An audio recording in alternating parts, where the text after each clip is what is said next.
जब से जीएसटी लागू हुआ है 1 जुलाई 2017 में, उसके बाद इसके अंदर लगातार कुछ ना कुछ चेंजेस आते रहते हैं। एक रिसेंट चेंजेस आया है टैक्स प्रोफेशनल कंसल्टेंट के लिए basically, which is IMS dashboard. तो बेसिकली आईएमएस डैशबोर्ड यहाँ पे आपके जितने भी इनवर्ट सप्लाईज है और आउटवर्ड सप्लाईज है उनको फिल्टर करने के लिए एक एग्रीगेट इन्होंने डैशबोर्ड बना दिया है, जहां पे आपको इनवर्ट सप्लाईज के सारे बिल मिल जाएंगे। जितने भी आपके क्रेडिट नोट डेबिट नोट है वो सब मिल जाएंगे सप्लायर्स के द्वारा, और आपके जितने भी आपको एक्सेप्ट करने हैं क्रेडिट या क्रेडिट को रिजेक्ट करना है वो सारी चीजें आप उस आईएमएस डैशबोर्ड के थ्रू कर पाएंगे।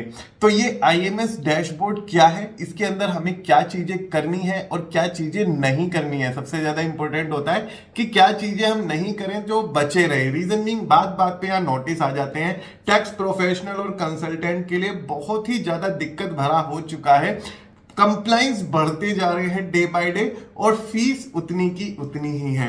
तो मैं समझ सकता हूं, लेकिन overall let's back to the topic की क्या है ये आईएमएस डैशबोर्ड क्या है। उसके लिए मैंने जीएसटी की वेबसाइट पे लॉगिन कर लिया है अकाउंट। मेरा नाम है अर्जुन मित्तल, मैं हूं एक legal consultancy firm tax advisory का फाउंडर। टैक्स एडवाइजरी इंडिया की एक fastest growing legal tech startup है जो आपको हेल्प करती है आपकी लीगल सर्विसेज को प्रोवाइड कराने में, चाहे वो जीएसटी रिलेटेड हो, इनकम टैक्स रिलेटेड हो, चाहे वो स्टार्टअप लॉन्च पैड हो, एनी अदर सर्विस आपको जो भी चाहिए वो सारी अवेलेबल हो जाती हैं। हमसे कनेक्ट करना हो तो लिंक डिस्क्रिप्शन बॉक्स में गिवन है, आप फटाफट से जाके फॉर्म भर दीजिए, मेरी टीम आपसे कनेक्ट कर लेगी। आप मुझसे कंसल्टेशन कॉल बुक करना चाहते हैं वो भी आप कर सकते हैं।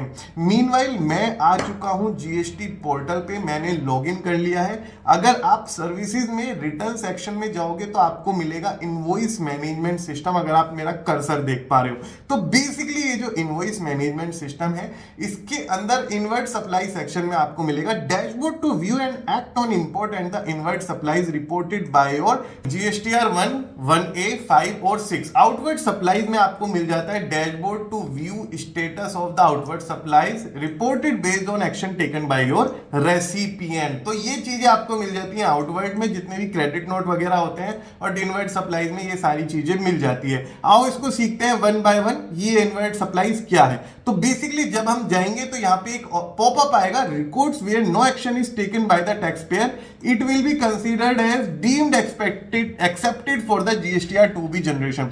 अगर आप इस आईएमएस डैशबोर्ड में पॉपअप हुए इनवॉइस के ऊपर कोई भी एक्शन नहीं लेते तो ये अपने आप आपकी टू बी जनरेट कर देगा।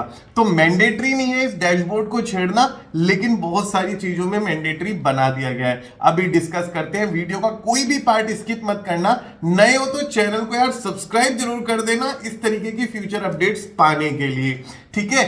तो यहां पे अगर आप देखोगे तो कई सारे सेक्शन बने हुए आ रहे हैं। बी टू बी इनवॉइस की अमेंडमेंट्स आ रही हैं, बी डेबिट नोट्स की अमेंडमेंट, क्रेडिट नोट्स की amendment, eco invoice, e commerce invoice amendment, ठीक है। तो यहाँ पे बी इनवॉइस सेक्शन में अगर हम जाएंगे तो यहाँ पे आप अपने रिकॉर्ड्स पर पेज को 50, 100 एज पर योर कन्वीनियंट कर सकते हो। तो यहाँ पे आपको मिलेगा आपके सप्लायर का GST, trade name, invoice number, invoice type, regular है, एक्सेप्ट करना है, रिजेक्ट करना है, पेंडिंग करना है, ठीक है। और यहां पे आपको सबसे बड़ी बात मैं आपको एक बार बताता हूं, ठीक है। यहां पे अगर आप देखोगे तो यहां पे दिखेगा आपको सोर्स क्या है। आपका सप्लायर जीएसटीआर 1 भरता है या आईएफएफ भरता है और क्वार्टरली भर के आईएफएफ भर देता है। आपकी रिटर्न पीरियड क्या है, कौन सी रिटर्न का बिल है, कौन सी पीरियड का बिल है, उसके बाद उसकी इनवॉइस की डेट क्या है, वैल्यू क्या है, place of supply, total taxable value, integrated IGST, CGST, SGST, ये सारी चीजें आपके सामने पॉपअप हो गई हैं। अब इसके अंदर आप देखो एक्शन नहीं लेते हो तो ये अपने आप टू बी जनरेट कर देगा। आपको किन चीजों पे एक्शन लेना आपके लिए जरूरी है। देखो, अगर आपका कोई क्रेडिट ब्लॉक्ड है, आप उस क्रेडिट को लेने के लिए एलिजिबल नहीं हो, तो भी आप इसे एक्सेप्ट करोगे। रीजन मीन आप यहां पे तो एक्सेप्ट करोगे, रुक जाओ कंप्लीट करने दो सेंटेंस मुझे, लेकिन जब आप 3B रिटर्न फाइल करोगे वहां पे आईटीसी सेक्शन में जाके आप उसे रिवर्स कर सकते हो। ऑलराइट, इतनी बात समझ में आती है। तो ये तो पता लगा आपको कि आपको किसी चीजें एक्सेप्ट करनी पड़ेंगी। आप इसके अंदर कौन सी चीजों को रिजेक्ट करोगे, तो मैं नॉर्मल ओपिनियन दे रहा हूं।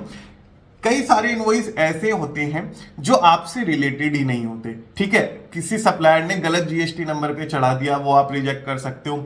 आपने वो माल खरीदा ही नहीं, सप्लायर आपका है लेकिन आपने माल खरीदा ही नहीं, सप्लायर के अकाउंटेंट से गलती होके जीएसटी आपका डल गया, किसी और की फर्म में डलना था, वो भी आप ऑफ कोर्स रिजेक्ट करोगे, ठीक है। तो ये सारे बिल हैं और ये इससे क्या हेल्प होगी, सप्लायर के पास भी इंटीमेशन पहुंच जाएगा, this bill is rejected, this needs to be amend etcetera, वो अमेंड कर लेंगे अपना।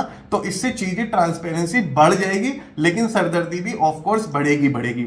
अब इसके अंदर अगर आप देखो एक्सेप्ट करोगे तो ए पे क्लिक करो और जितने भी बिल हैं आपके, चाहे आप सारे एक साथ कर सकते हो, बल्क में 1 बाय 1 कर सकते हो, तो यहां पे सेव का ऑप्शन आता है। आप सेव करोगे तो are you sure you want to save action for the selected record, yes करोगे तो आपका सेव हो जाएगा। अगर आप इसमें रिजेक्ट करना चाहते हो तो रिजेक्ट भी कर सकते हो। जितने भी इनवॉइस हैं आपको लगता है कि मुझे ये रिजेक्ट करने हैं तो मैं रिजेक्ट कर सकता हूं। जिन इनवॉइसेस को आप पेंडिंग छोड़ देंगे गाइस, वो इनवॉइस नेक्स्ट मंथ एलिजिबल होंगे क्रेडिट लेने के लिए। इतनी बात समझ में आती है।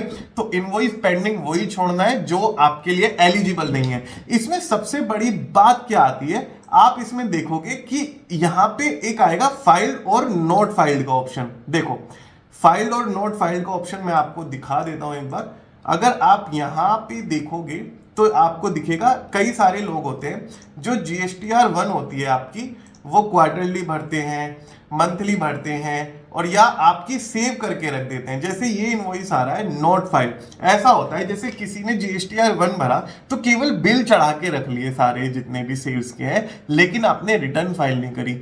बिल अगर आपने सेव करके रखे पोर्टल पे तो भी उसके रेसिपिएंट के जीएसटी नंबर पे पॉपअप आ जाएगा, लेकिन साथ में स्टेटस आएगा नोट फाइल्ड, ठीक है।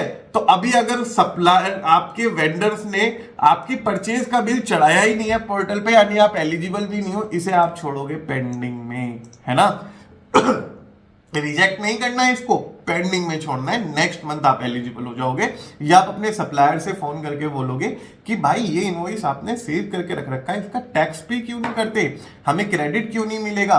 इसके अंदर आपको बल्क में भी सेलेक्ट करने का ऑप्शन मिल जाता है। अगर आप मेरा कर्सर देख पा रहे हो, यहां पे क्लिक करो सेलेक्ट रिकॉर्ड्स ओनली पेज के रिकॉर्ड या कंप्लीट रिकॉर्ड 53, तो यहां पे क्लिक करके आप वो भी सेलेक्ट कर सकते हो। फिर बेस्ड ऑन एक्शन यहां पे एक्सेप्ट, यहां पे रिजेक्ट और यहां पे पेंडिंग आप कर सकते हो, ठीक है। अब इसे करने के बाद यहां पे इसे रीसेट कर देता हूं मैं। इसके अंदर आपको एक और सुविधा दी गई है, डाउनलोड द एक्सेल फाइल। अगर आप एक्सेल फाइल डाउनलोड कर लोगे इसकी, तो आप अपने अकाउंटिंग डेटा से मैच कर सकते हो जितनी भी आपका टैली का, बिजी का या मार्क का जो भी अकाउंटिंग सॉफ्टवेयर है, उससे जोहो वगैरह से भी इसको टैली कर सकते हो। जो इनवॉइस आपको लगता है एलिजिबल है वो एक्सेप्ट करेंगे आप, नहीं तो रिजेक्ट करेंगे आप। और इसमें आप एक काम और करना, अगर आपको लगता है मेरा कोई भी इनवॉइस एक्सेप्ट वो रिजेक्ट करने वाला नहीं है या पेंडिंग वाला नहीं है, तो आप इसको छेड़ना ही मत, वो जीएसटीआर 2 भी डीम्ड एक्सपोर्ट कर देगा। कई केसेस में जीएसटीआर 2 भी डीम्ड एक्सपोर्ट नहीं हो रही है, उस केस में आपको आईएमएस डैशबोर्ड पे जाके एक्सेप्शन और रिजेक्शन करना ही पड़ेगा। अगर आपकी वो नहीं हो रही है, 2B जनरेट नहीं हो पा रही है, एरर दे रही है 3B बार, तो भी आपको आईएमएस डैशबोर्ड पे जाके एक्सेप्ट करना है इनवॉइसेस को जो भी एलिजिबल है, फिर आपकी 2B जनरेट हो जाएगी, राइट। तो यहां पे हमें वही सारी इंफॉर्मेशन मिल जाती है, trade name, invoice number, invoice date, invoice type, ये सारी इंफॉर्मेशन जो हमारी यहाँ पे लिस्टेड थी हमारे डैशबोर्ड पे, वो सारी इंफॉर्मेशन हमें यहाँ पे देखने को मिल जाती है। तो गाइज ये था आईएमएस डैशबोर्ड, आप इसको किस तरीके से एक्सेस कर सकते हो। आपकी कोई भी क्वेरी है, कोई भी आपको कंसल्टेशन चाहिए, आप हमारे साथ कॉल बुक कर सकते हैं, लिंक और नंबर डिस्क्रिप्शन बॉक्स में ऑलरेडी गिवन है। आई होप आपकी क्वेरी रिजोल्व हुई हो आईएमएस डैशबोर्ड से related. Thank you so much guys, बने रहने के लिए थैंक यू सो मच।